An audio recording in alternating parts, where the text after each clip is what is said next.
Alright, so today we are unboxing Tales of the Arabian Nights, one of the greatest storytelling games, um, apparently in the history of board games.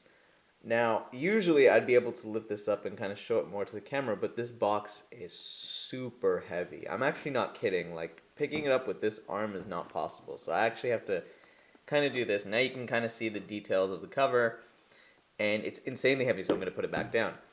This is a very heavy game, by the way. If you're picking this up, be aware that, like, if you're not used to heavy things, maybe bring a friend. I don't know. So, anyways, we're gonna start. I did actually open the box because I do things like that. As soon as I get something, I have to see what's inside. I have to go crazy and all that. There we go. So this is the front cover. I'm gonna show you again. I love the detail of it. It kind of captures the details of the Arabian Nights stories and all that. So the first thing you get is the rules of play. A very thin book considering what's about to come, but it kind of goes through all the rules. There's a table of contents and all that. It's kind of basic. And now this is the reaction matrices. This is very important to the game. I haven't played it myself, but you'll have to use this in the game along with the huge book that you're going to get, which I'll show you in just a few seconds. The next thing is all your pieces. Here are all your pieces. These are all your, I can't remember what they're called, but these are all how all the pieces come. And luckily they're punched out, and I don't think any have been punched out for me. Well, one was, but I put it back. I think that's nice. And of course you have your numbers here, and I guess it says story and destiny on the back. And I think these are your story and destiny points, as well as these are, I guess, quests. I don't know if these are double-sided. Sorry, I just hit the camera. I can't believe I did that. Yeah, so these are just quest tokens. So I'll put these down. And then you have this right here. Now these are your characters, so you get, let me try to put this in focus. You get Sinbad, you get Aladdin, you get, I cannot read any of these. The font is actually, for some of these, especially on the yellow square, it's kind of hard. Like you can even see the name there, but it's kind of might be out of focus for you, but there's Sinbad, Sherazade, Aladdin, Maruf, and Alibaba, and Zumurrud. I'm not sure. The font is, I think that's kind of weird. The font is a bit tough to see, and then there's more coins here, and you'll be able to kind of see in a video how those get into play. Now this is the actual board. My God, what a behemoth! Hope I don't break it though. But actually, no, I'm gonna unfold this and show this to you in a separate clip, just because that's gonna be impossible. Here's your treasure cards. So they come in a neat little pack.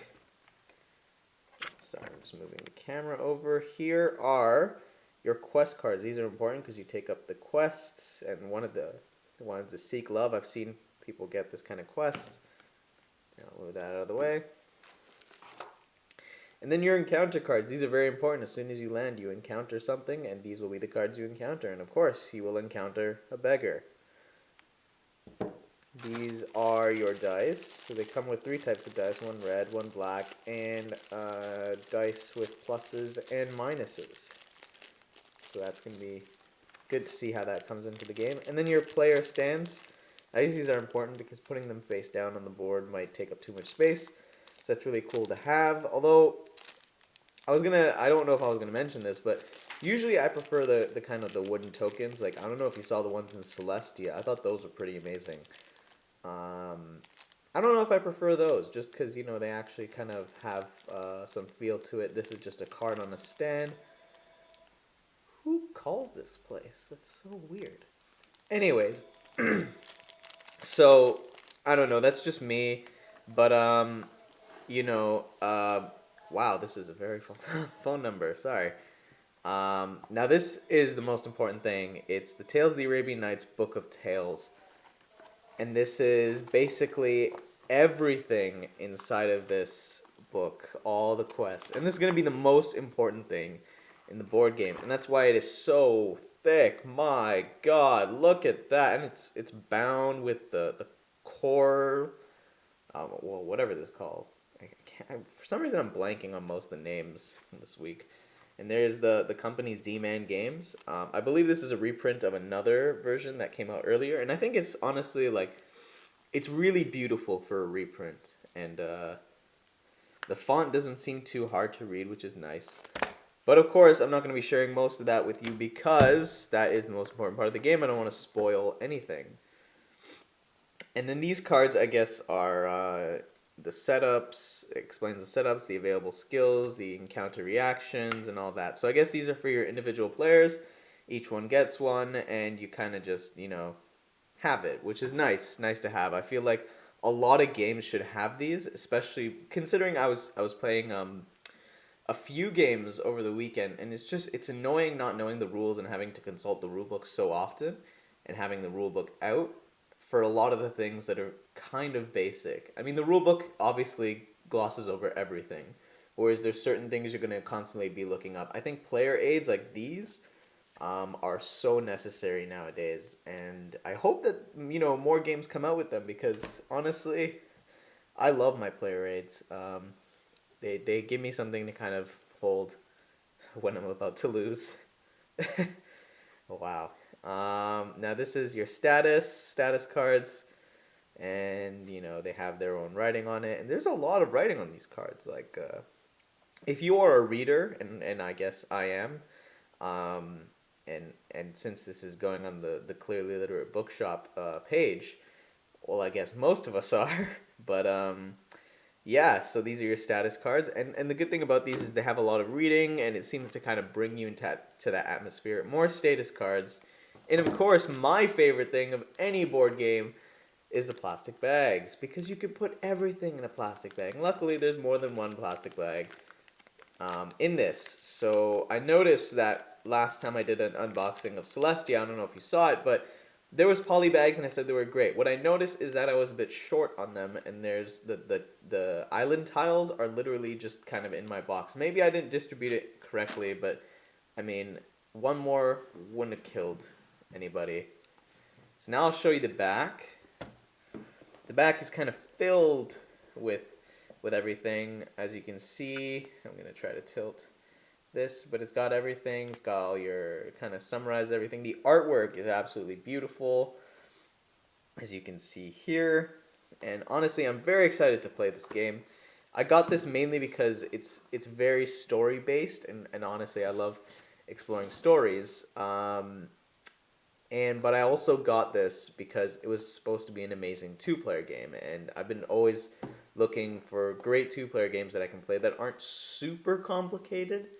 Not so much the deck building and things like that. And the good thing is this game can also expand to more players, which is also nice because you'll always have friends over if you do have friends, which I've heard are hard to find nowadays.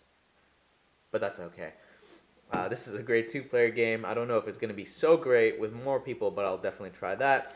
And that's Tales of the Arabian Nights. Now, the last thing I'm going to show you is the board expanded. And this is the board. I mean, look how huge this is. I mean, there's India, there's the Middle East, there's parts of Europe, there's a huge part of Africa.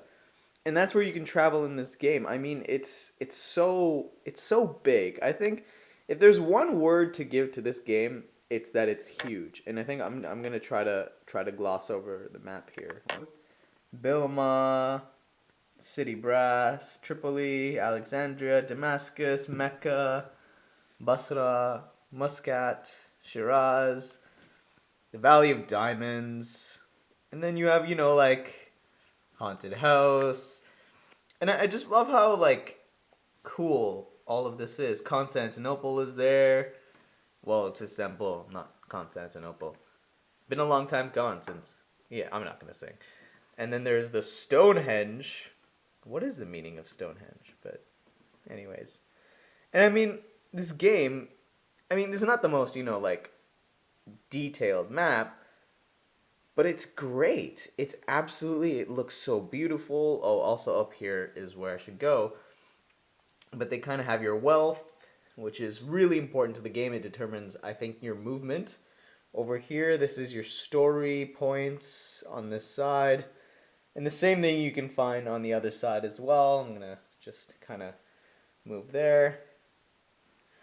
And yeah, I mean, I know I've made this review really long so far, but I'm going to try to. And I love the edges. They're so This game is a masterpiece. And I think as long as the gameplay and the replayability is great, this is a game maybe you should consider. But before you go ahead and buy the game just based off this unboxing, check out the reviews by Shut Up and Sit Down. I think that was one of the best reviews, and it made me essentially get this game. It was such a good review. Check that out. It will really explain this game to you, why it's so magical and so beautiful, and why you might not like it, because there's something about this game and its story elements that might annoy you. Maybe after like a few a few times of playing it, I might do a review of this. But I think honestly, it looks like such a beautiful game, and I'm really excited to play it. And I guess that's my unboxing of the Tales of the Arabian Nights.